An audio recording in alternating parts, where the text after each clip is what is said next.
As the program suggests, my name is Nobubele, my surname is Phuza. I know that in the Mkhabulo session, we were having some discussion as well around the uncertainties, around the idea of the university, framing it, critiquing it in meaningful ways. And the journey is going to continue now in this next session, where we now begin the discussion on how to imagine the university. We've got 3 speakers that are going to be making inputs towards the topic today. And what I'm going to ask them to do is, as I call their name, if they could join me here in the front and find a space. The biographies of the speakers are in the booklet that we did receive. And Prof. Ahmed Bawa, if you could join me on stage. His biography is on page 4, if anyone is interested in perusing through it. Prof. Chris Brink, biography on page 9.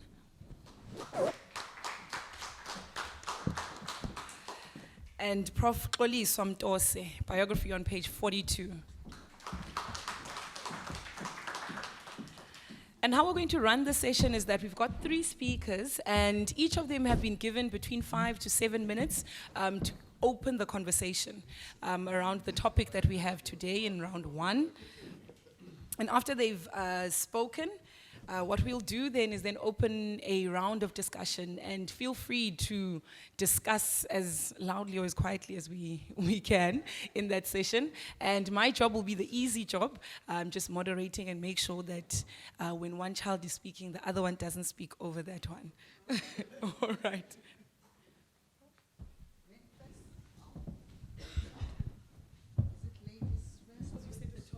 Okay, thank you so much. Good morning, colleagues. I said to Nobel I'm going to stand because I believe that when people are seated, there's power if you stand. So I'm exerting that power. So just to say first, I appreciate this opportunity to come and share my thoughts on this topic that was chosen for this seminar, Emancipatory Imaginations. And also just to indicate that if this was a paper, I would have framed it as Reimagining the University Today, Constructively Engaging Marginality, because that's what I want to focus on. In so doing, I have come up with 5, if I can count well, preliminary points that we can consider, as well as leave you with a question that we need to ponder as a group. And I will give you my frame of responding to that question myself, just briefly, not in a deep sense, so to say. The first point that I would like to engage with is, since the notion of emancipation has had many uses in the history of tertiary discourse, I shall not, in this presentation, attempt to unpack this rich history, which itself form a critical component of our discussions as we engage. I hope that as we engage with a topic, the presentations themselves will really respond and talk to this.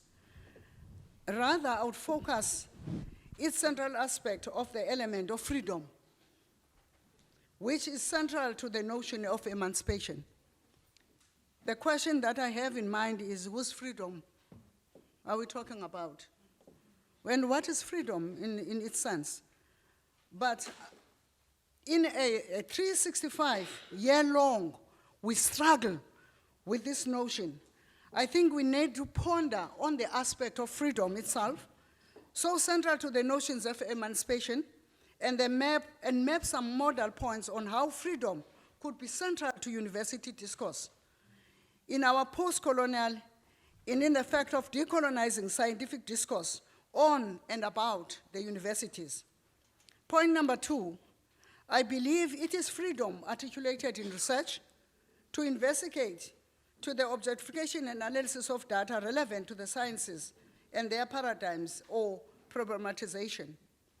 The latest teaching and learning, innovation strategies and technology, as well as constructive community engagement that should centrally characterize the sciences, constructive engagement of society, and vice versa, our societies, constructive engagement of the university. It is through participatory research, participatory science, that the university can serve its communities and the communities can constructively connect with the university. My point 3 is that in post and decolonizing postmodern world, the creative possibilities and potentialities emanating from the notions of freedom should empower sciences, as well as our societies, institutions, as well as our communities. Today, it is emancipated university, emancipated from the shackles of apartheid and colonizing past, and fully integrated with our societies and communities that symbolizes the hopes, the aspirations, the dreams, as well as yearns for productive employment in an upward mobility African economy. Fourthly, I want to pose a question. It is a question, though, that I do not want to raise as an entry point in its own discourse, but rather it's a question that I want to leave with us today so that we can ponder and deliberate as part of this seminar. The question is, who has the best model of a university, both past, present, but also with regard to the future? Is there such a model proven to both constructively answer the questions of science and the questions of teaching and learning, community engagement, and advancement and participatory community engagements with university or with science? What does this model look like in our local context? The fifth point I would like to make here, just to provoke us as we're thinking and reimagining, is at the center, the central question for me is that I believe we need to constructively engage in the climate of decolonizing and creative African discourse production and development. I will not go into answering this question for you, but I will just indicate how I've framed my thinking around this very question.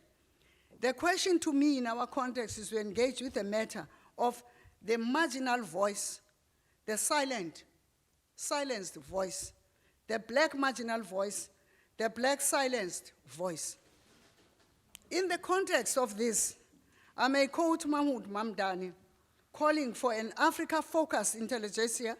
He rightly observed that, open quote, institutionally, South Africa had a two-tiered structure. There were white universities with a tradition of institutional autonomy, particularly in the English-speaking ones, along state-controlled black universities, which constitute, with my own voice, a moral dilemma as we do with civil society and racialized democracy, close quote.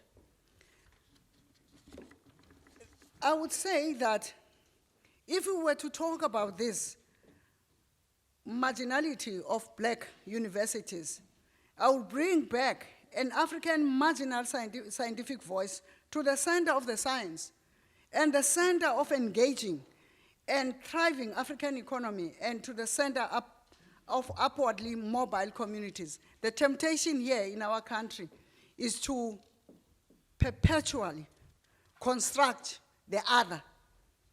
And there is an understanding from the other, who's constructing the other, who's me, that we understand them better. And we can tell them who they are, and they should just confine themselves in what we are telling them. And I'm just disturbed at this moment in time of our history by this notion.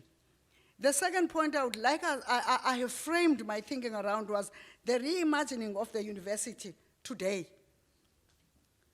It should take into account, in my view, the following. We must identify and cultivate the discourses of the African scientists and intellectuals. This is a space, in my view, that we should guard jealously, that it is not taken away. We must also promote and foster the discourse of these scientists that work with, in an engaged and integrated manner, with our African cosmologies. Shortly, I want to say this would be embedded in marginalization of Africa's arts and culture. If you look where we are in terms of arts and culture, it is out of fashion that you say arts and culture is a science, but rather you look at it, and it remains even today that it is a non-science, because the master has got an understanding of how do you construct a science. If it's a culture, particularly my culture, then it is out of fashion to call this a science. It must be a non-science. The third point, before I sit, is that the African socio-cultural context, in all its dimensions and aspects, must inform our centralization of African scientific discourse production. As such, these knowledge productions had a different interlocutors, not Africans, especially Black Africans. Secondly, I want to leave you with this thought. In our own university, we need to change this centuries-old tide. And that is what I'm all about in this century, if I live for a century, not a decade. So, colleagues, I just want to leave you with those thoughts. But as I've already indicated, if it was a paper, Andre, which I think I will form this into a paper of engagement on how do we constructively engage marginality, which is where I am positioned. Thank you very much. Sibulele, ma'am. Feel free to speak either from the couch or you can speak from the podium. Prof. Chris? Sure. And to be fair, I think everyone now has extended to 10 minutes. So, hello again, everybody. Various people have already claimed to be the outsider in the room. I just want to point out I'm the only person wearing a tie.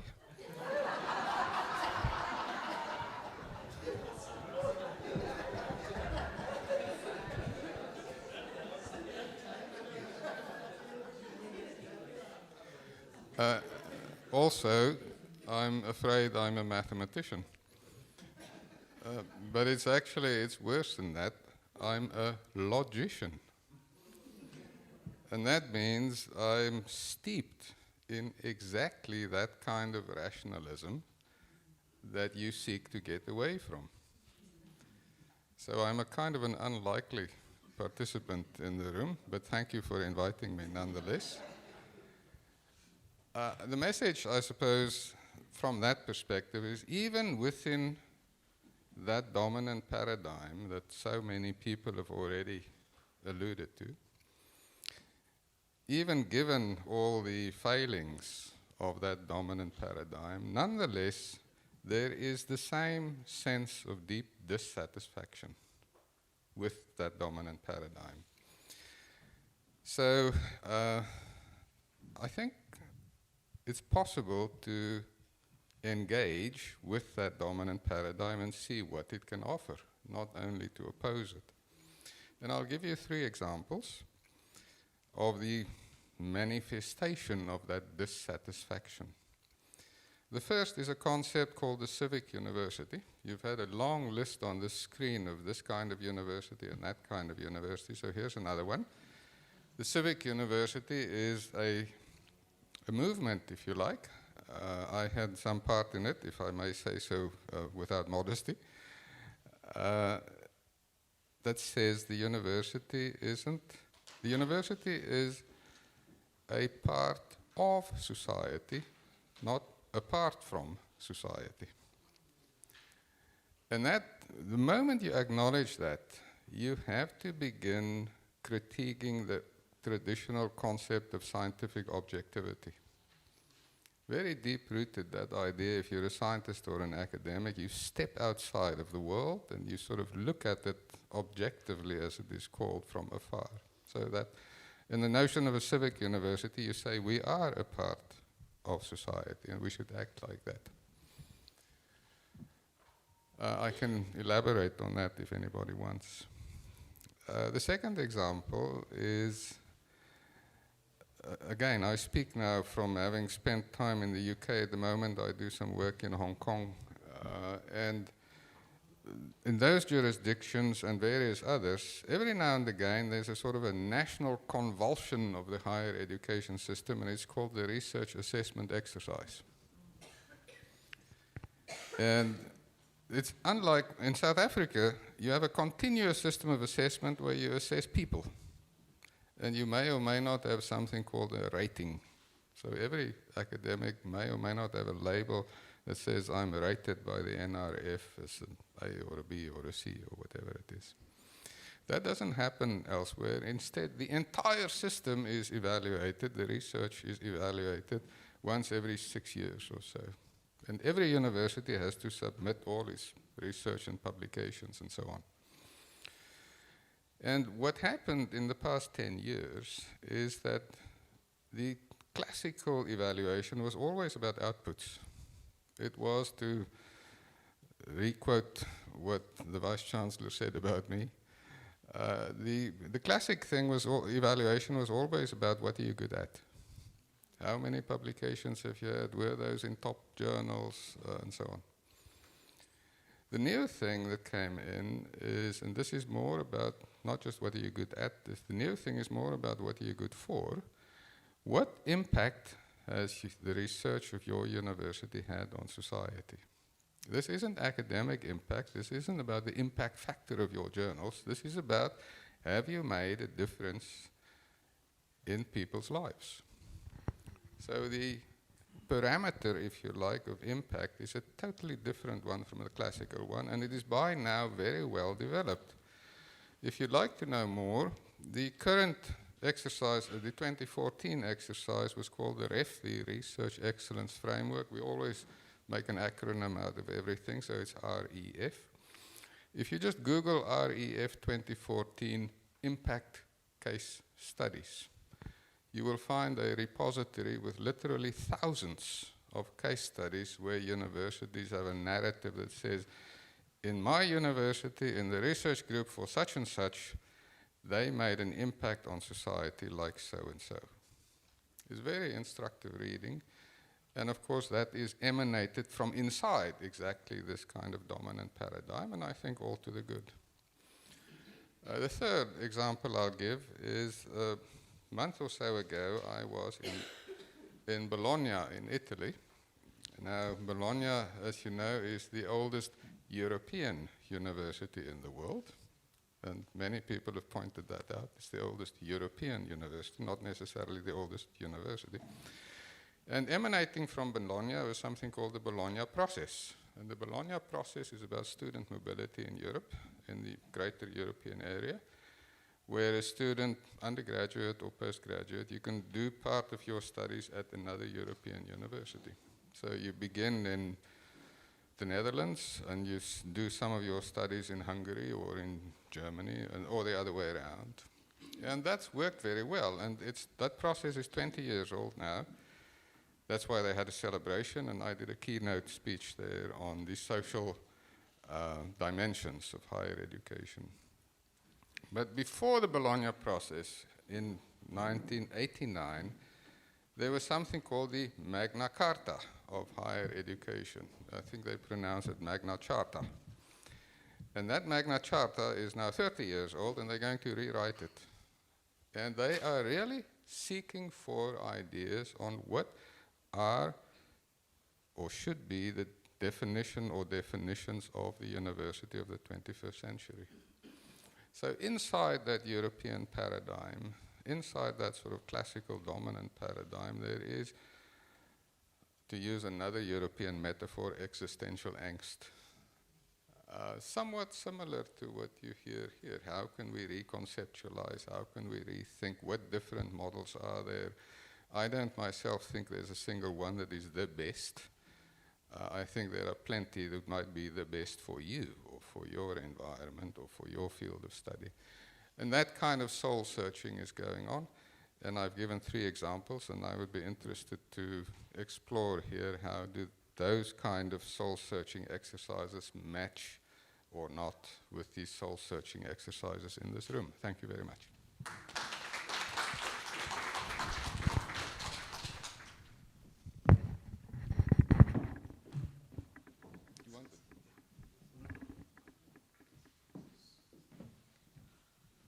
Good morning, everybody, and let me just begin by thanking Andre and his team for inviting me here. And, I don't know if I've got anything to offer, really,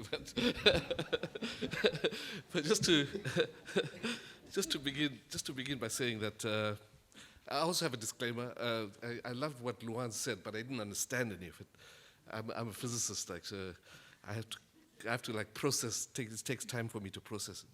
But I think that it seems to me that the whole issue around there isn't a more opportune time, I think, for us to start thinking about a big enterprise around critical university studies, and whatever terminology we use, primarily because we're at the stage, not just South Africa, but globally, we're at a stage where we really are kind of grappling with understandings about the nature of universities as social institutions. And I think we see it all over the world. And you know, when an institution like the University of California gets the kinds of cuts it's received, you have to stand back and say, what the hell is going on, you know? So I think it's a very opportune time, and I really want to thank Andre and his team for taking up this big issue. Yeah, I want to just begin by saying that it seems to me, at least, that, you know, at least in South African parlance, I'm totally captured at the moment with three big issues. The first one is how do we design our universities around to ensure that we get the best possible outcome for our students? You know, you know, this is not a big philosophical question. This is like saying, we have students that come into the university system. There are many students, over 1 million students in our university system. How do we ensure, as Xoliswa indicated, you know, Mohammed Namdani's challenge, you know, how do we produce the next generation of African-centric kind of intelligentsia? At the end of the day, that's the key function of the university. You know, we can talk about knowledge production and everything else. By the way, knowledge production takes place in many other institutions which are not universities.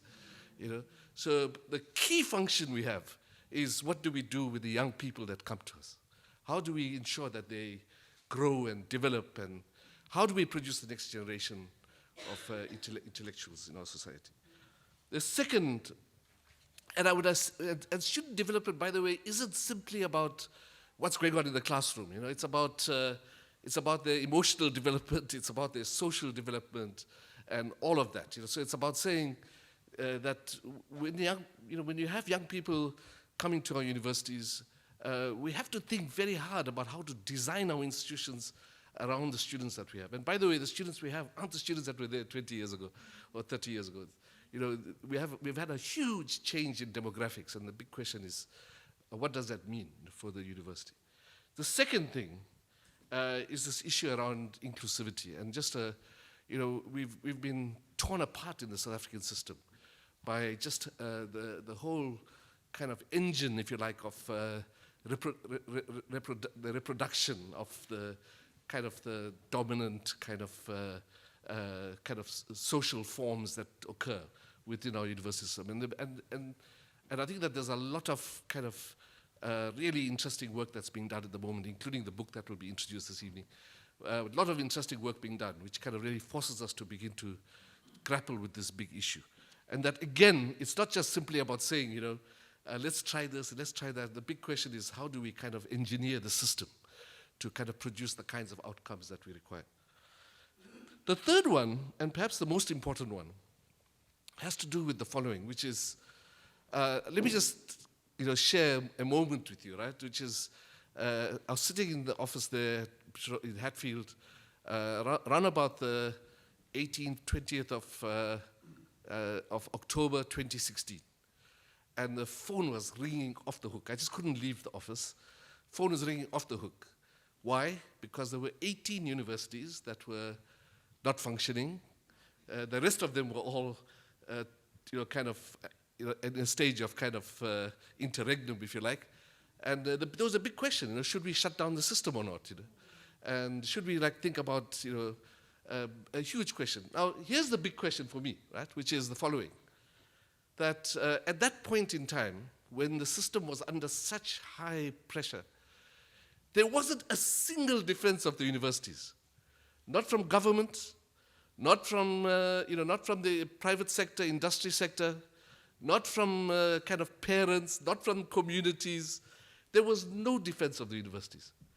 So the big question that arises then is, who owns the universities? If they are social institutions, why is there such limited social ownership of the universities? So that's, for me, is the really critical question. Who owns the universities? And why is it that social ownership is so limited in our context? And I think that there are a whole range of really big issues that we can now start to unpack around that. And, and perhaps, over the next 2 to 3 years, I think that we're going to be focused on this big issue in many ways. So I want to just kind of then point out 3 or 4 things that I think are really important for us to pay attention to. The first one is just the complexity of thinking about universities in a society. As a physicist, if you have a very simple kind of pendulum, kind of one that just swings like that, that's a very simple system and you can solve it very easily. But all you have to do is connect another piece to that pendulum. And by the way, we just can't solve that problem. We can't solve it exactly. In fact, you get 3 kinds of solutions when you try to solve the motion of that pendulum. The first one is the simple solution. So the combined pendulum does that, or something like this, and you can, simple solution.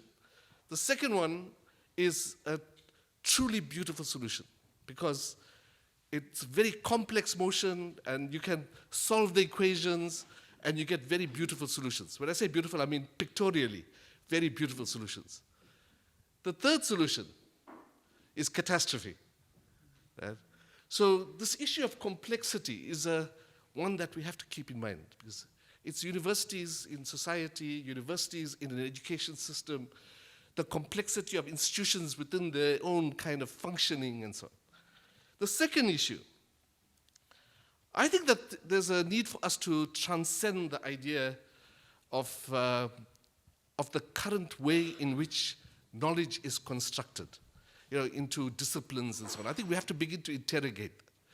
So just to give you an example of this, right, that actually even if you go to the most kind of theoretical sciences, theoretical physics and so on, here's a simple example. Reductionism works beautifully to allow us to understand how to understand the elementary particles in nature.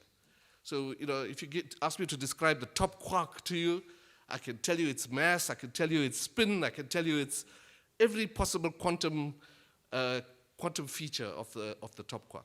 So now we've got the quarks, and I say to somebody, please, will you take the quarks and create a proton from the quarks? So in other words, to go in the opposite direction, right? And we just have no idea how to do it. So even from the deepest kind of recesses of theoretical physics, there's a message that's coming up, which is saying, for goodness sake, begin to think about integration rather than reductions. And I think that there's a very critical point for us here, especially in the South African context, to begin to think about new kind of epistemologies, which kind of really rely on kind of integrative kind of cultural approaches rather than reductionist cultural approaches, cultural and philosophical approaches. By the way, none of this is easy, so I'm not suggesting that at all. The third thing I want to suggest for us is the whole issue around saying that, and Luan, you put up that list, and I just thought to myself, actually, universities are social institutions. They're going to play multiple functions. All of those are valid. The big question is, how do we kind of really begin to produce, out of all those multiple functions, how do we begin to produce a set of kind of ontologies, an ontology, which kind of really begins to focus on the key issues facing a society at a particular point in time. Now, let's just all be clear, right, that we did actually have a social compact. The National Commission on Higher Education did provide us with a basis for a social compact. What the students reminded us between 2015 and 2017 was that social compact has now broken down. And by the way, there are good reasons for it. There's a good reason why that social compact came into being in the way it came into being. What we know for sure now is that that social compact is broken. The big question is, how do we produce a new social compact? What kinds of conversations do we need? Around, for me at least, it's around those three big issues. Social ownership, how to produce the next generation of, our next generation of intelligentsia, and the third is this issue around building inclusivity.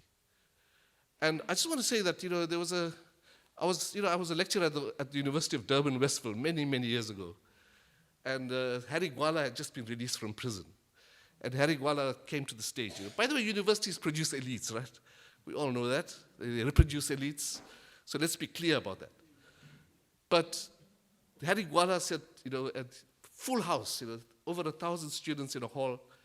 And Harry Gwala said, my comrades, you are all elites. You're all an elite. All of you, every single one of you. The question is, what kind of elite are you? He says, you can't see it, but around my left shoulder, there's an AK-47.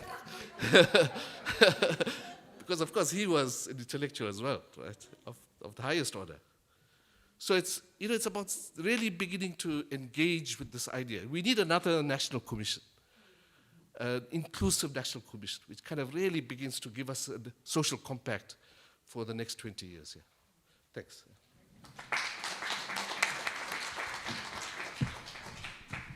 Thank you so much for opening then the conversation. I'm sure we have a few roaming mics. The CriSHET team will assist us with that. And if we can get a show of hands, people that have an appetite to engage, whether it's in the form of a comment, whether it's in the form of, whether it's a comment, a question, clarity, any elaborations that you require from the panel. Thank you for your contributions. I see all three of you engage with issues of defining the university, looking at different models, and the whole issue of social ownership and social responsibility. And I guess for me, the biggest challenge I face, and I think this whole conversation, this particular forum is, how do we reconcile social responsibility, social ownership, and all its complexities with multiple epistemologies, ontologies, and all those kind of functions and roles, with the very regulated kind of state regulation that we have in South Africa at the moment. How do you even begin to imagine you working within a logic of such severe regulation? Thank you. I'll just build on to that. I just wonder what the panelists would contribute towards this issue of what I call the university outside the university. We have those think tanks, we have the civil societies that are very active, that sometimes are better than the university in terms of engaging with the societal issues. So is that where we want to go, or should we tap them back? It's something I struggle with all the time when I see what some of the civil society or the so-called think tanks are doing, and there are reasons to that which I will not go into, why they are able to do what we are not able to do. Actually, a number of them are able to take critical paths to engagement. Thank you. I would like to be a little bit provocative.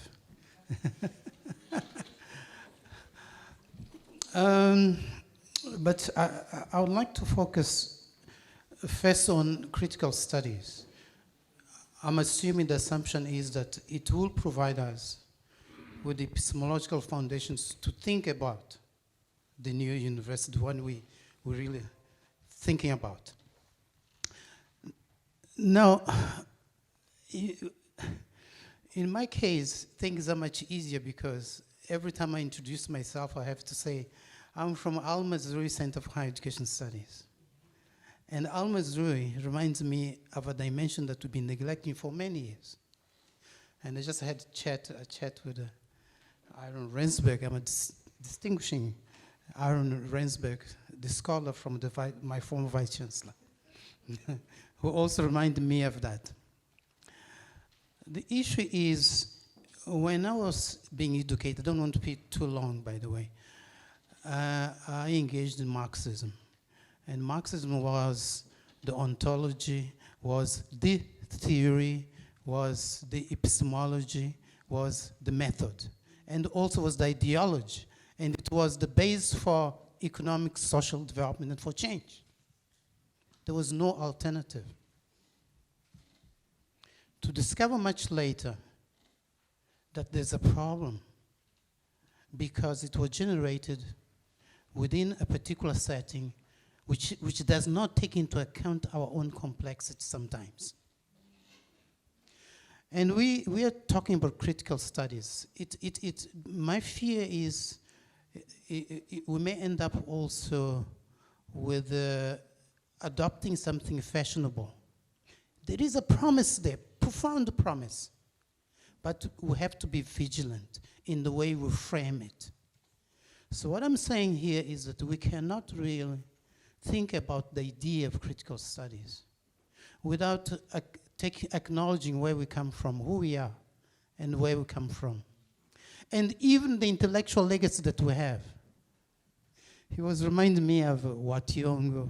I know Al-Mazrui, Frantz Fanon, all that intellectual legacy. I don't think that we can have suitable, effective critical studies if we do not take into account this legacy. Jabavu, who create Fort Hare, Gumedis, Mafeji, all this legacy, we cannot be silent. So what I'm saying is that the critical study can give us the epistemology. But we need to have the content, we have to engage with our complexity in order to actually frame it in a way which is suitable to us. And of course, that applies also to the idea of reimagining our university. We cannot separate those two things. So to my comment, I would like to hear the speakers, how do they connect to that? Because this is a long, long, long nightmare of silence in our experience. Thank you. Thank you very much for all the three speakers. Before I speak about or put some thoughts together, I have to remind you all that India attained independence almost 72 years ago today. Okay, so in a sense, I was a child of that period. And having moved through that period of my life, about 28 years in the higher education sector, what we have come to a stage now is to reflect back at the relevance of what we have been doing in the higher education sector. And for me, the question that I would address for all three of you to consider is the importance, particularly the role of consciousness. The role of consciousness linked to teaching and learning, whether learning precedes teaching or teaching precedes learning. Where do you put the emphasis, whether it's just teaching for teaching's sake, whether there's a space for learning, which we get from the informal and the formal sectors of our society. So that's one question that I thought would be useful as a starting point. The other, particularly for me, is that is there a trade-off between teaching and learning when you look at universities and universities' role? The second or the third aspect that I also want to address, or at least raise it, is the role of interdisciplinarity, especially when we look at complex systems, especially as Professor Ahmed mentioned about the complexities and complex systems. I mean, I ask myself the question, have society become more complex now than in my time? I'm sure all of us would be saying that the future generation is far more complex than the previous generations. But then we are all products of that time and space. We are all complex by the fact that we have engaged in the process of transformation. And I think that complexity also leads to other questions, other paradigms. So in that sense, the role of interdisciplinarity in that context of complexity would be quite useful to see where do we position ourselves in trying to resolve global questions, local questions, regional questions, because complexities are embedded in all of them. Thank you. The South African state as an institution at the moment is responsible for providing basic income to over 18 million people. Financial aid to more than 500,000 disadvantaged students to go to university, disabled people. Every single group that is vulnerable in this country is in the hands of the state that is performing at a minimal level, but millions of people depend on it. So it's a very important and a radical institution for this country, especially where next to it is a private sector that is not involved at all in the developmental work of this country. Now, in the past 25 years, you had a situation where large investments were focused on infrastructure development and all these things instead of people. Now, people are basically facing frustrations, especially young people, because they are in a society whose standard of living keeps increasing in cost and they do not have the means to self-sustain themselves. The education system is not giving them the tools to self-sustain themselves in this kind of an environment, and that is where the frustrations are coming from people, because they're just getting frustrated of being unable to self-sustain themselves outside of the state, because that investment in them in terms of skills development was not radically made consciously as much as it was made on infrastructure and all manner of things that the government can be able to point to. So the idea of the social compact that you speak of, how then is it going to be even possible in a society where such fragmentations exist at the moment? People are just unable to uplift themselves, and the private sector is not involved, and the state is performing at a very minimum level, and even at that point, the interactions of the vulnerable groups with public institutions are also very violent. So how do you expect them to be loyal to an institution like a university, for an example, as you said in your term, to protect it, if all their interactions with public institutions are so violent? Wow. I think I will go with Shivani. And I think her question was actually looking at how do we unravel the chains as universities. How do we take the space of ownership when we are state regulated and we are within these chains of being regulated? My view is that the state, post-apartheid, has done so much to redress and also talk nicely about transformation. And in my view, this has been a double-tongued way of making us to relax, which we did as higher education institutions, and also the fact that a hand that feeds you, you kind of worship that hand. So as much as the problem for us as institutions has been in the systematic, in that things did not change. The constructions of the universities remained, and they were dominated by the people who had the power to do so. And I think what you are asking us to do or to think about, because I thought you were just provoking us to say, you're not necessarily looking for an answer, but you are saying to us, how do we unravel then this situation so that we are responsible for our own construction and the positions that we need to take as this society that is divided into two and remains to be like that. And I think I want to align that with what has happened in higher education. Someone has made a reference to was it you, Ahmed, when you were talking about the 2016. For me, it's just been a wonderful opportunity to reflect in our country, to say that when something happens at VETS and at roads and all other beautiful institutions, it becomes a national crisis for the department. Now it's a national crisis and we must do something about this. It happens at Zululand. Then it's maladministration and corruption of the Vice-Chancellor. Then it doesn't matter because she must deal with that. And the next thing you see is that the government then thinks immediately, an assessor, who must go and assess what is happening there? It's an amazing space to be in.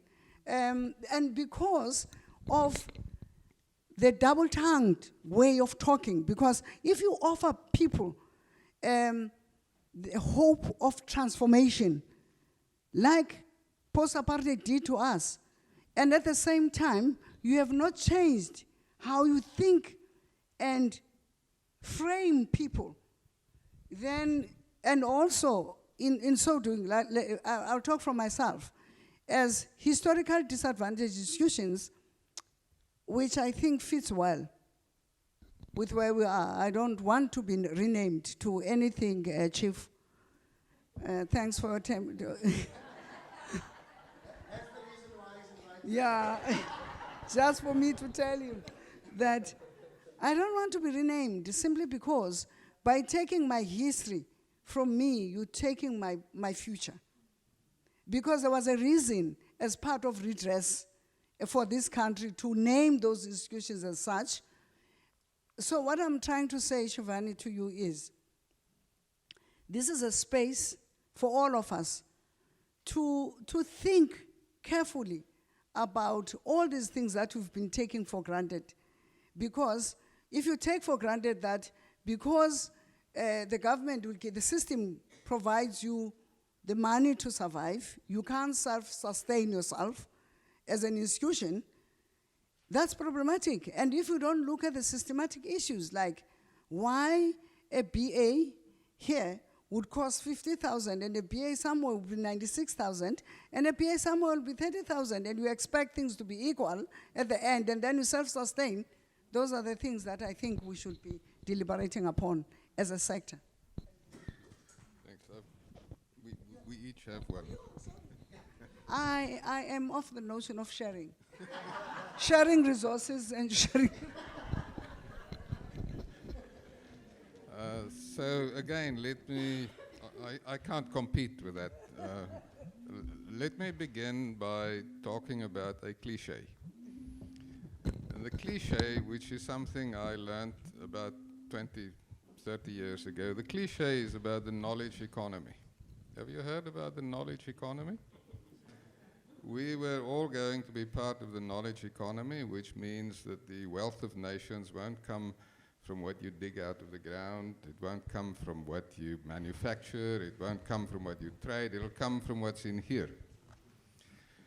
Now, if you just take that seriously for a moment, and this is apropos, I hope, to all 5 these questions, if you just take that seriously for a moment, then you say, all right, so that's an economic dispensation, the knowledge economy. What in that dispensation are the drivers of supply and demand?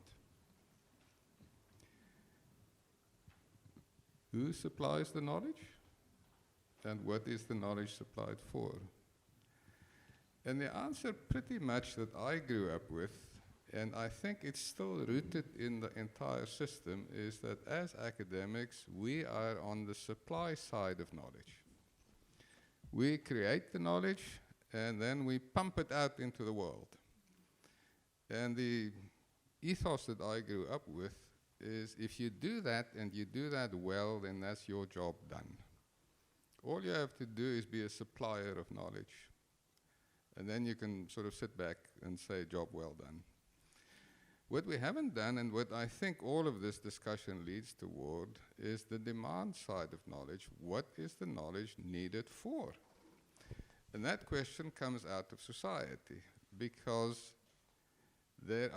knowledge creation is needed in order to solve whether you call it the United Nations Sustainable Development Goals, whether you call it the goals of the NDP, whether you call it skills creation, whether you call it the need to not invest in infrastructure but invest in people. What I think we have to learn is that as academics, we should focus more on the demand side than we used to, and less on the supply side than we used to. That brings into play something, and I'll make a quick advertisement for the book that I'm now working on, the idea of responsiveness. It's not only about engagement. Most universities now have 3 portfolios: research, teaching and learning, and engagement. And that's well and good. The difficulty in my view, is this engagement portfolio is still based on the premise that we go out to society and we say, good news, I'm here to help you. I would propose turning that around, that we should be responsive to the needs and demands in society, knowing that we are inside it. We're not sitting outside it and offering all sorts of little packets of knowledge. We are part of society. As part of the various places that I worked at, I developed something called the taxi driver test. So let me share with you what's the taxi driver test. If you fly into a city and you take your taxi, you say to the taxi driver, take me to the university. Very likely the taxi driver will know where the university is. But will the taxi driver know what the university does? Will the taxi driver and the shop assistant and the hairdresser and the petrol attendant, will they know what your university is doing? And they won't unless we become more responsive. And Michael mentioned he is or was a Marxist. I know nothing about Marxism, but I remember, what is it, the 11th thesis on Feuerbach? The 11th thesis on Feuerbach said the point is not just to understand the world, the point is to help to change it. Thank you. Okay, thank you so much for those questions. They're all sort of really profound, and I think that if we just collect these questions, it will be the basis for a major kind of project, if you see. Shavani, my take on this issue around the tension between the agency of higher education, the agency of universities, vis-a-vis the power of the state, is something that I think we have to take on, it seems to me. So let me just make 2 points, right? See, academic freedom is handed over to us in the Bill of Rights. It's in the Bill of Rights, and the point is, do we ever talk about academic freedom in South Africa? Even where there's the most violent kind of erosion of academic freedom. In a sense, giving it to us was a poison chalice. Right? So and I want to say the same thing about institutional autonomy. I think that it's not enough for us to say, let's just we've got academic institutional autonomy. It gives us the opportunity of engaging the state and the private sector and so on. We have to use it. To keep it current, to keep it kind of viable, to strengthen our muscles, if you like, as institutions. Because there's a purpose for them. And those purposes, by the way, are recognized in the Higher Education Act and in the Constitution and so on. So I want to say that actually we really must, I'm not suggesting we have to fight the government, at all points in time. But that doesn't mean that we should just simply bow down to all the kind of the regulations and so on. And I think there's a whole lot to be said there, I think. The issue of the think tanks and so on, it's not just the think tanks, by the way, it's also, there are powerful research institutions all over the world now. I worked at CERN for a while in Geneva, it's kind of, and it really is like a huge enterprise of knowledge production and so on. So now the question is, so we've got, without question, there is this kind of diffusion of knowledge production into, outside of the university systems and so on. And of course, the other thing, of course, is that there are kinds of knowledge production and knowledge dissemination and so on taking place in other parts of society which do not occur in the university. So, for example, the whole issue around the coexistence of multiple knowledge systems in a society, and where the universities are, by the way, this is a social justice issue. Why aren't the universities sort of engaging, those multiple knowledge systems? And how do you engage those multiple knowledge systems? So I think that the big challenge for us is, from my point of view at least, is really to go back to what we, what I see at least as the primary function of the universities, and that is student development. It's the growth of students. It's the growth of the new generation of intellectuals and the new intelligentsia. And so on. For me, that's the key function. Because knowledge production does take place in a multiple set of areas. Now, of course, students don't become intellectuals in the classrooms. They become, but what universities do is provide them, what universities are supposed to do, is provide them with all the skills that are required, the skills and the knowledge base and so on, to engage this world of knowledge, which is both inside the university and outside the university. At least that's the way I think about it. Yeah. Michael, I think I'm very much at one with you, but I'm also like, I also want to say that it's critically important for us to engage, African texts, African writers, and so on. But it's just as important for us to engage writers from other countries of the South and the North. So I think we have to be careful not to become sort of inward-looking, if you like. That we also have to engage the world, but I think that we have to do it from a particular reference frame. I think, and the particular reference frame is the local context. I mean, that's the way I think about it, at least. And I just want to say that that from my point of view, Chris spoke about engagement. I don't think about engagement as a third portfolio in the university. I think about engagement as kind of the site of knowledge production, knowledge dissemination. It should cut across every single thing the universities do. How else do you define a South African university, right?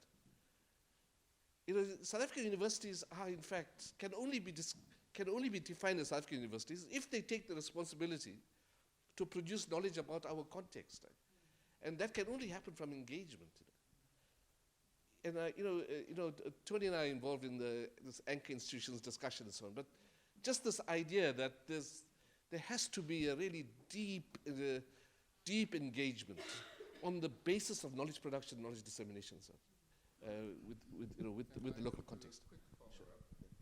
I don't think that engagement is a third portfolio either. But it was fashionable at some point to say there's a third mission. And the third mission is you do your research, you do your teaching and learning, and heaven knows we have enough difficulty tying those up. And then as a little sideline, you do the third mission, which is engagement. I think that's the wrong model. A better model is what is your teaching and learning and what is your research for in terms of the societal, the needs and demands of society. Yeah, and look, I agree with you, but I want to be more pragmatic. And my pragmatism really comes from this point of view that we have to be engaged as institutions. How else do you build social ownership? The question that was posed by, I can't remember your name now, sorry, Satisha. It's too complex. I just can't.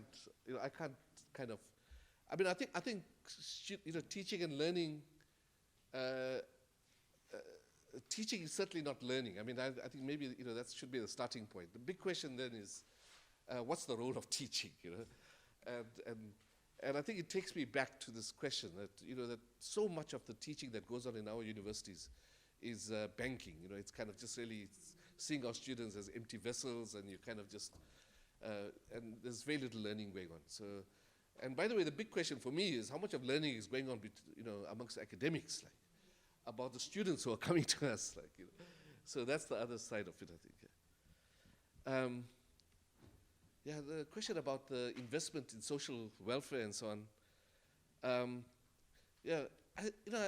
think that we have to. I'd like to make 2 points, right? The one is,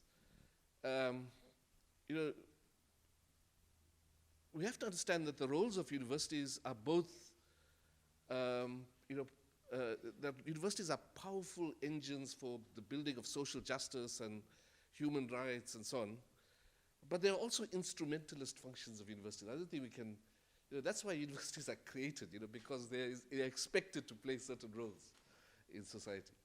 One of them has to be this idea that university programs do actually provide young people with the opportunity of getting into the labor market, of kind of really, of being entrepreneurs and so on and so forth. Yet you have to build the capacity of young people, graduates at least, to kind of really to get into the economy.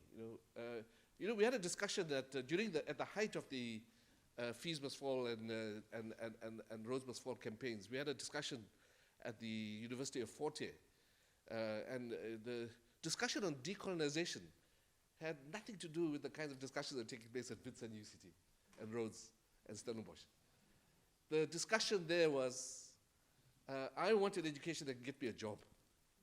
That was the discussion about decolonization.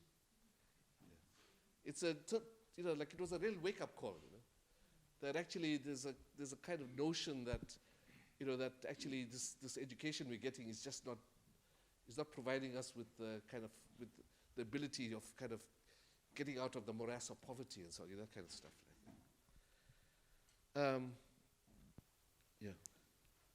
And I can't remember the last question. I mean, the one thing about the World Bank, is that the World Bank, of course, I mean, I just want to say that, the whole issue around kind of the World Bank kind of advising African universities to engage in the knowledge economy, massification, and so on and so forth.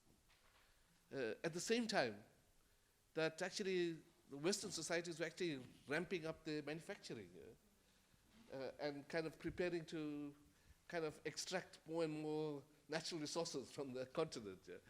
So, so again, I mean, we have to be careful that we don't get sucked into kind of these global, global kind of,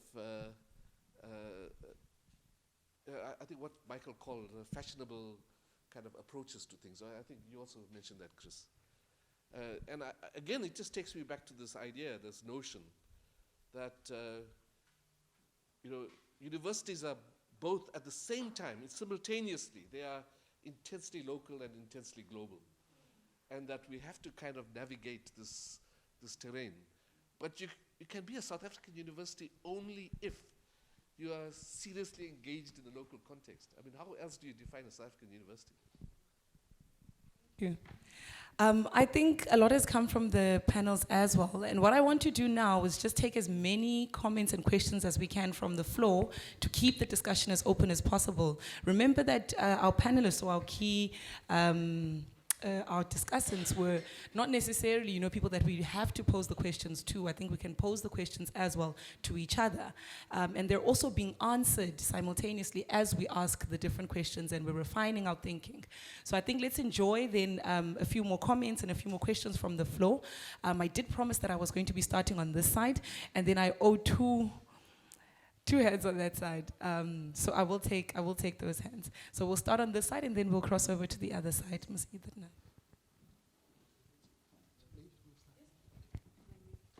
Oh, thanks, Nobu. And thanks so much for this, colleagues, and for the contributions. I want to pose and throw something in here. The one is that critical university studies, as Luan has presented it, seems for me to have the social justice of the academic at its center, the unburdening of the academic at its center. Now, whether that particular unburdening from a neoliberal clutch, or whatever you may call this, of a managerialist clutch, so whether that particular unburdening will be capable of reimagining the university is, of course, a different question, right? Because the same things may well be reproduced via that same process of unburdening.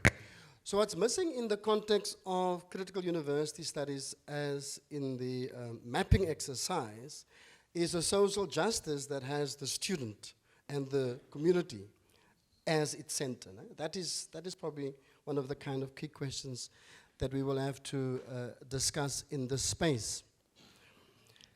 Because in the context of both the two northern versions of critical university studies, the question of race is actually very silent, both in the UK and in the context of North America as well. And so, of course, then the question of social justice is also then displaced in another form. So in the South African context, of course, that will be a totally it will be a huge mistake to actually start a critical university studies project from that vantage point. Then to link up with Koli, the one is that, and I don't know how did it discursively develop in South Africa, but I sense that via the policy construction chief through the National Commission, around about the mid-90s up to the 2000s, when the discourse of trade-offs and tensions crept into our policy speak, we started thinking about university transformation as equity versus quality, and not equity and quality. No?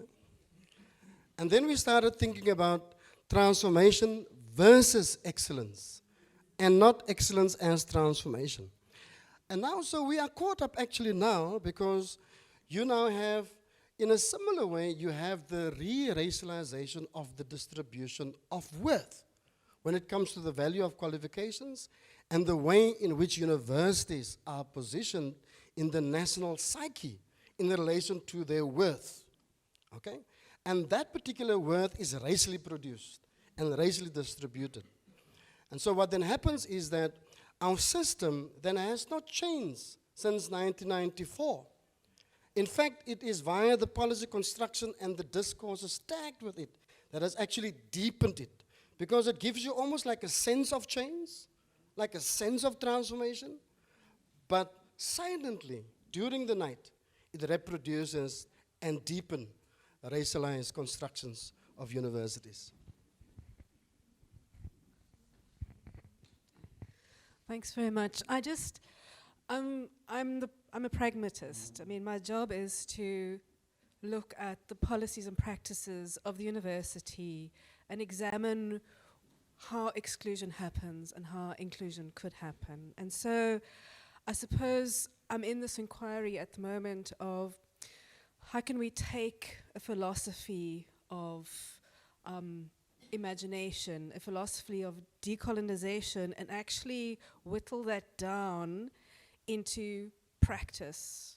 So how can you look at a system, an organizational system, look at all the practices within that system and start to say, okay, at this point you have something which blocks this project. At this point you have something which enables it. Because I think when it comes down to the doing of this, I think very often our conversation is stuck in this kind of ideological, theoretical space.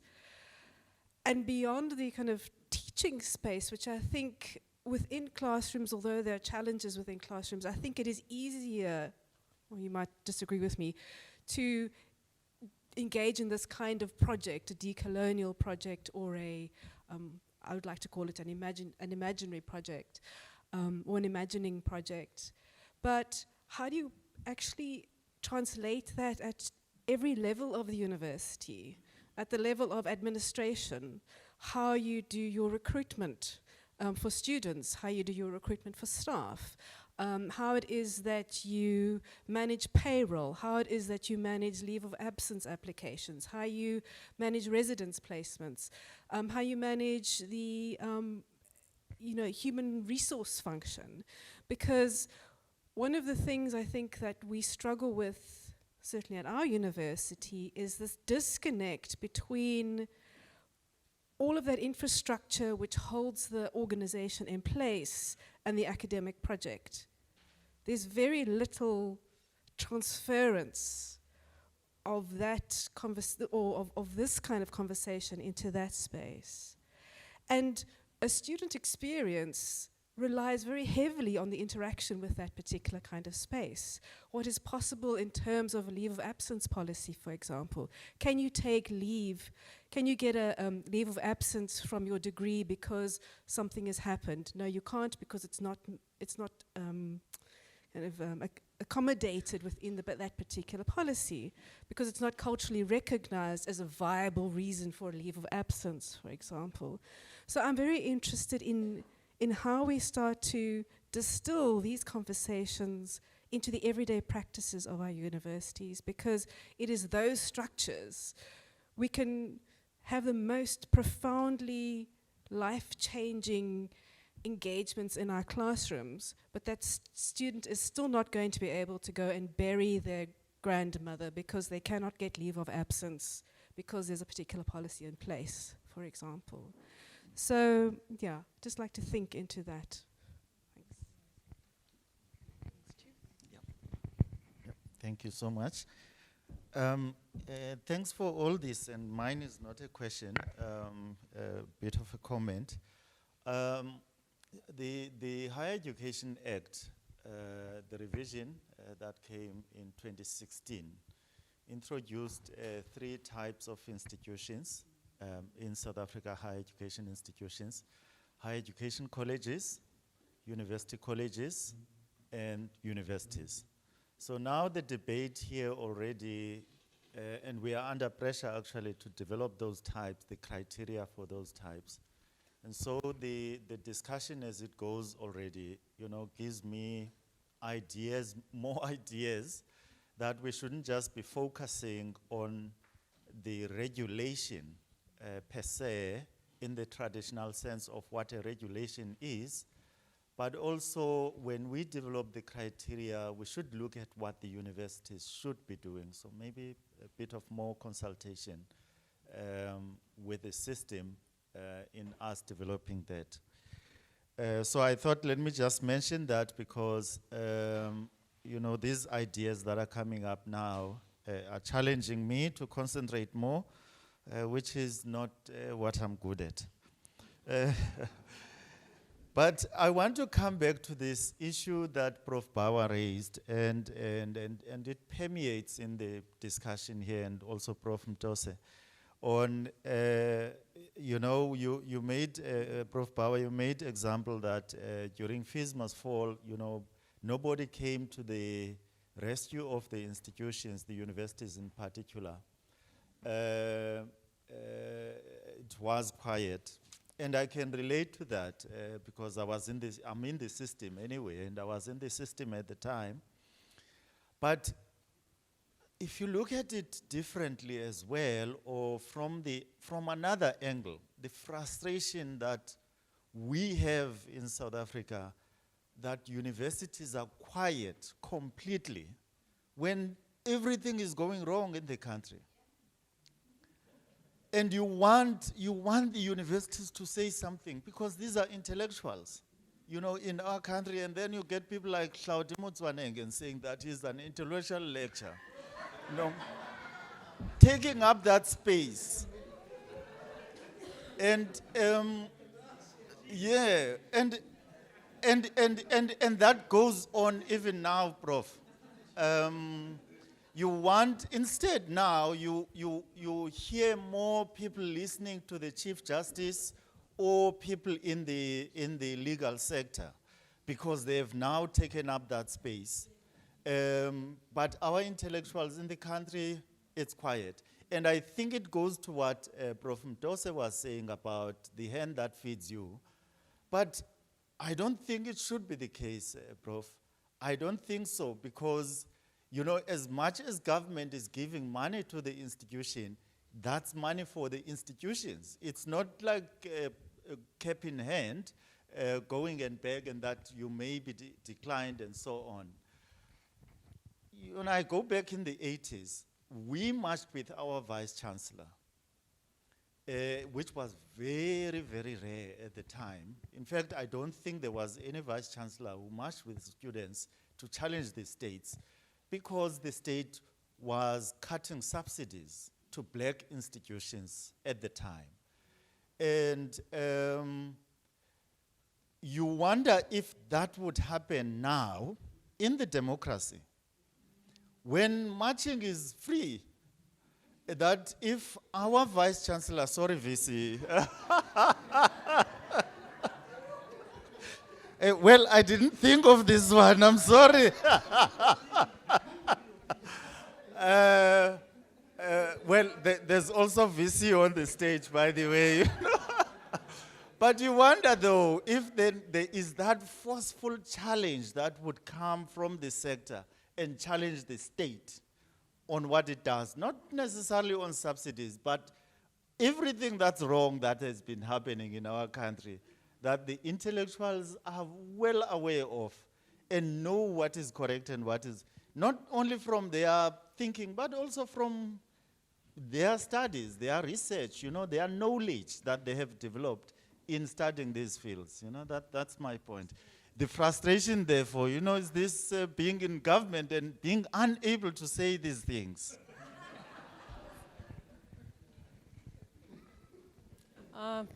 Actually, I just wanted to raise the question of caste in India, and I'm sure most of us are aware of that, especially with the recent happening whereby an academic staff committed suicide in one of the major institutes, an Institute of Excellence, All India Institute of Medical Sciences, AIMS.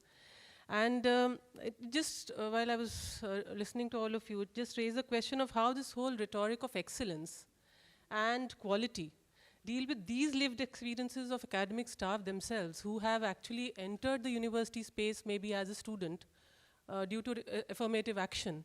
And then when they become teachers there, when they become academic staff there, the kind of violence and exploitation that they have to undergo from maybe the upper caste. So I was wanting to even throw a reflection on self-reflexivity on our part as academic staff as to how we kind of, from the standpoint that we enter university spaces, how biased and how internally violent we can become, and I include myself in the space because, and there's been a lot of action going on around this in India. But this was just an example I wanted to cite to raise this question of how lived experiences, though you overcome them and you enter into the institutions, how institutions still reproduce the whole social inequality and leads an academic staff even to the point of committing suicide. This was the point that I wanted to raise. Sorry, there's a great word in Afrikaans for what I'm about to say, and the word is swartgallig. I don't know what the word in English is. Swartgallig? Downcast, something like that. I want to make a Yes. Okay, so I want to make a methodological comment. I can also get involved in the polemics that's going on here, but let me make a methodological comment. And that is that I think we have to account for Bill Readings' book, The University in Ruins, which he wrote in the late 1980s. And basically he was arguing that the university is dead in respect of it having become dislodged from the nation state and having tied itself to transnational capitalism. That is in 1989. This is 30 years later. How does that question configure and how does it play itself out? So that is the big normative comment that I want to make. The second point that I want to suggest is how do you get a grasp on the South African university in ruins, its ghostly spectral functioning and so on and so forth. So that for me is a kind of metaphorical way of trying to get at it. But I think methodologically, yes, normatively, we are supercharged. Decoloniality, social justice, the civic university, we are supercharged. And I think that is what animates us as educational scholars. But I think the analysis can be confounded by that overwhelming normativity. I think we should actually break that question down and try to target sociological specificity. The question that I'm asking is, what is the sociological explanation for the university in ruins in the various typologies of university that you get across the world and across South Africa? And most importantly, how does that typology break itself down in the diverse and complex university system inside universities? Universities are very complex systems, complex knowledge and science systems. And so my last methodological comment is that the challenge that we should do rigorous research around in particular kinds of areas to understand those questions. Now, I would ask this question: where and on what basis and to which ends have praxis and transgressions framed by transformation occurred in the South African university sector? Tell me how that is configuring and what I could learn from that. And I don't think we have moved our research program in that direction at all. We don't know our university system.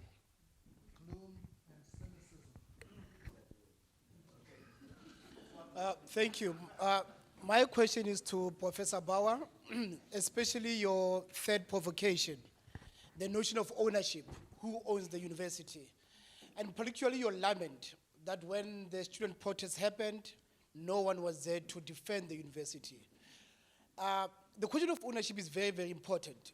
But the way you framed it, the subtext is as if students were like an invading army coming to destroy the university. You know, the apocalypse coming to end the university. And that kind of subtext licensed a lot of discursive and physical violence against the students. You know, people calling students the Boko Harams, people calling students Pol Pot, and leading to a lot of violence against the students because people saw students as people who are coming to destroy the university, and therefore the need for the police to come and defend the university. But actually we should understand student protest as an instance of renewal of the university, as a defense of the university. I mean, we should remember that in 2015, 2016, all the vice-chancellors had resigned themselves to managerialism. All the vice-chancellors were competing about who can run a so-called world-class neoliberal university. All of them had failed to dismantle institutional racism and sexism. The university was at an inertia, and student protests came to defend the idea of the university. And it saddens me that today, when we are having this discussion, students are nowhere to be found. Students have been evacuated from this discussion. In fact, it was the students' protest, I mean, that was a condition of possibility for things like CriSHET, for the Mellon Foundation coming in and pouring money into decolonization. Today, people are becoming superstars of decolonization, and students are nowhere to be found. So the notion of who owns the university, the idea of defending the university, I think student protests, I mean, this kind that we're having now, we would not have been having them if it wasn't for the students. Thank you.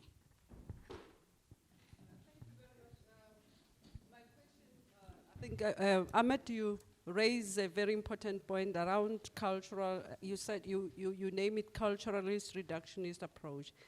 And I just want us you to kind of reflect and share with us here.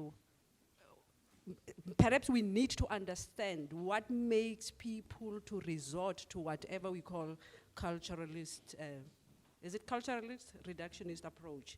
And also, because I think we need also to be aware that sometimes it is difficult to integrate at universities. People tried, and we've been trying to transform or to be included. I mean, people have tried this over time. Since the white paper in 1997 in this country, people have been trying many models of transformation, many models of inclusiveness. And I think even in those countries that we think that they are integrated, we can see that integration is a very difficult thing to really achieve. And the question is, how do the excluded express themselves within these constrained spaces? What is it that people should do? Because people are really feeling like they are excluded within these spaces and they are not wanted. It's not a joke, and this is something that is really within these spaces, and I find it really frustrating also to even think that when people want to express themselves from their locus of enunciation, and then we have a way of describing it because it does not fit with the dominant paradigms, and then we have a way of describing it in very worrying ways. I mean, I think I'm really uncomfortable with that as well. And I think Mike here, is it Mike? Michael. Michael, I think you alluded to. Yeah, Mike is Michael, maybe. Yeah, I think you raised a very important point around the marginalization of African intellectual or African scholarship, which is what is happening within our universities. And even, to even think that everybody has to think from where Marx is, or where Marx was located. And I think the whole thing also questions how the foundation, the knowledge foundation of our westernized university. It's because it looks like if you are an economist and then you are not talking Smith, you are not talking Rostow, then there's a problem. There's a problem because you won't be seasoned because you have to think from where Rostow was. And I think this is where I am really uncomfortable in how we see other knowledge systems. Yes. For me, I would say that all comments and questions raised, observed, and I believe that they form the basis for the future engagement on this topic.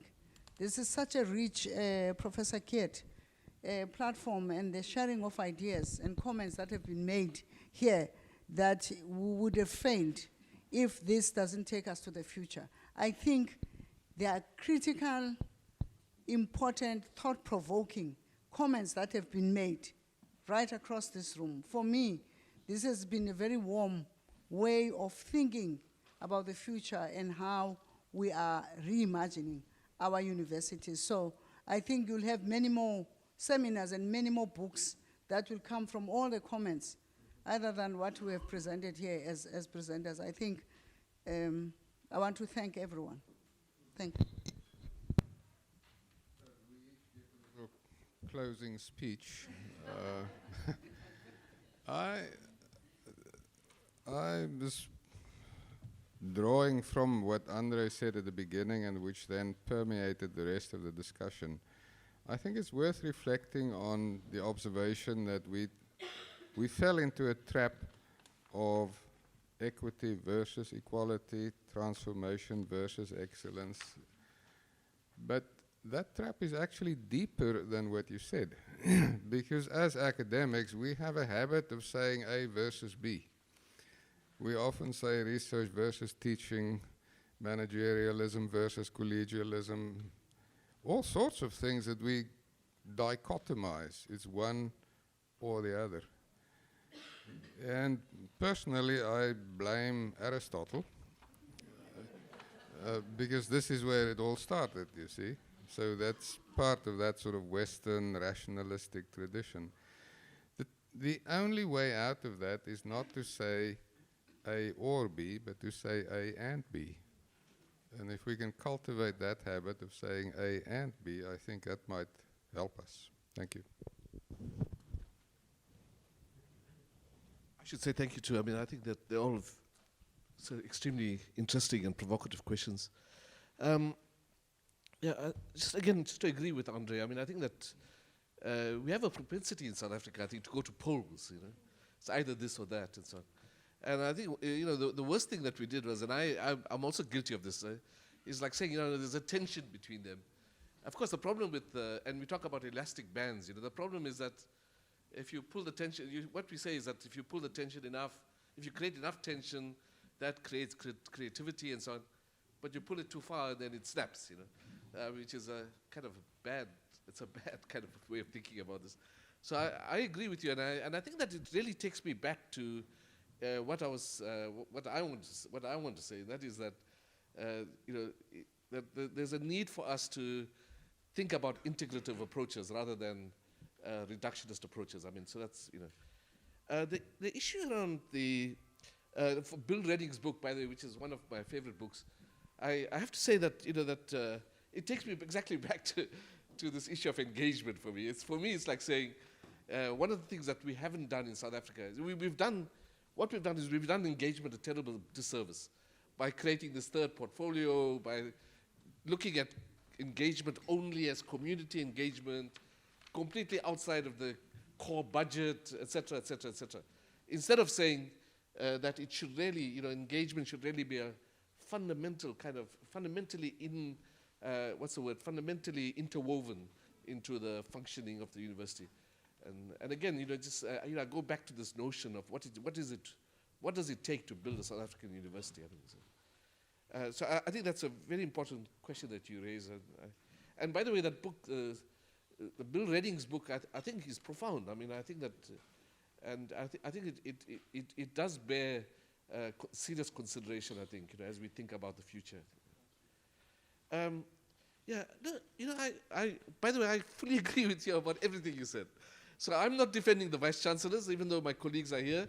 And, by the way, I think you're wrong about the fact that all the vice-chancellors are chasing rankings. Actually, there's only 2 or 3 in the country. And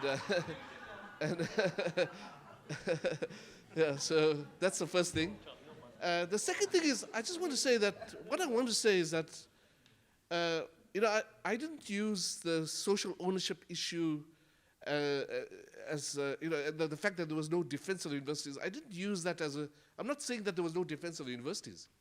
I can remember clearly that, the student leadership at WITS, came up with this idea that actually it's not about the universities, it's about the state not funding the universities and so on. So I'm not, I was making a point. The point is that even at the time when the universities were under severe stress, there was no defense of them. I didn't mean that the students are not defending the university as a notion and so on. So, okay. And I just want to, just as an example, I remember in 73, when I was a student at University of Durban Westville, it was in the usual way in those days, this thing went on for weeks and weeks. And interestingly, at that point in time, community and political leadership, like people like Victoria Mtslinga and Fatima Mir and so on, called a meeting with the students and said, hey, enough is enough.